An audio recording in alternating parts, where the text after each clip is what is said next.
KTV के YouTube channel को subscribe करें और बेल के बटन को दबाना ना भूलें ताकि आपको हर नई आने वाली वीडियो का नोटिफिकेशन बरवक्त मिल सके।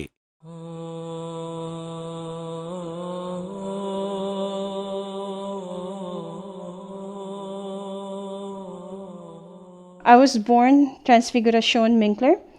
My name after embracing Islam is Zahida Rauf. I was born into a Catholic family.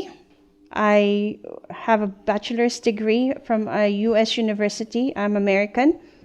When I first became a Muslim, obviously it was only me and a few other people knew about it. Not many people knew about it. And there were no outward appearance changes. So it was okay.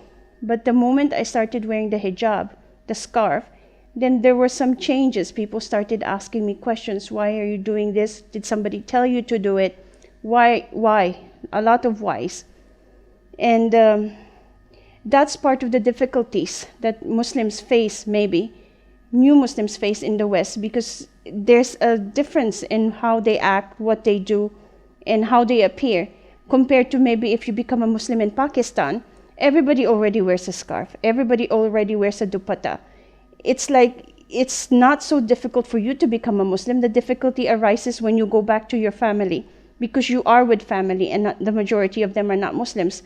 But for me, I was away from my family because I did it when I was in college. So the difficulty for me was from the people around me.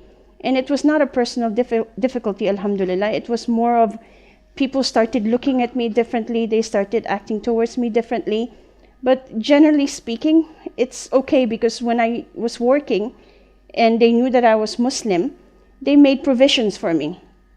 I didn't shake men's hands because I'm not supposed to. So when they knew that I was a Muslim, they accepted that fact and they didn't force me. And men who have beards or they have to go for Jummah, they are given longer breaks. So it's not all that bad. It's all the ignorant other people who don't know about Islam or who are just plain ignorant and they only listen to Fox News and nothing else, who give the problems to Muslims. Otherwise, generally speaking, the West is acceptable of Muslims. It's that we see only the bad things. It's like if you go to America, like for example, my family, they will call me and say, "Are you okay?" And I say, "Why? What happened?" "There's a bombing in so-and-so place in Pakistan." "Oh, I didn't even know about it." So it's what we see in the media that makes everything worse. And I think we should consider that when we're watching the news or reading the news or anything, that they only show the things that sell money. In the West, a few years ago, nobody knew about Muslims or Islam. With the onset of the media, Facebook, Twitter, and television everywhere, people in the West started seeing Muslims suffering from all calamities, suffering from war, suffering from a lot. They're being called terrorists. And because of this, some of the Westerners, they want to find out what Islam is. What is this? Why are Muslims going through this? Why is Islam considered a terrorist religion?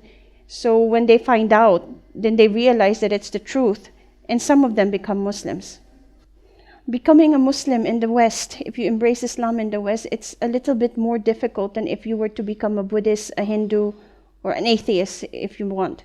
Because becoming a Muslim means you have to change your whole way of life. For a woman, you have to start wearing the hijab. And for men, sometimes they wear beards. And that becomes sometimes unacceptable to the Westerners, because not only have you changed your inner being, you've changed your outer appearance as well. And it's a clear statement, then yes, you're a Muslim. And a lot of the things that you used to do, like for example, if you drank alcohol, if you went and did immoral acts, all those things become, you have to stop them. It's taboo then. But if you become a Buddhist, a Hindu, you don't have to stop any of those things. A lot of Westerners think that once you become a Muslim, you have become strict, hardliner, and you're no longer the same person you were before you became a Muslim.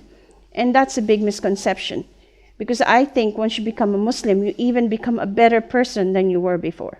I'd like to say this, that let's not question the intention of a new Muslim as to why they became a Muslim to begin with. Let's not ask them whether the intention was for marriage or for anything. Let's just accept the fact that alhamdulillah they've accepted Islam, and let's unite as one Muslim. Let's forget the differences that we have. Let's look at the fact that we have one similarity, which is the belief in Allah and the Prophet sallallahu alaihi wasallam. Let's unite as Muslims. Let's forget our differences.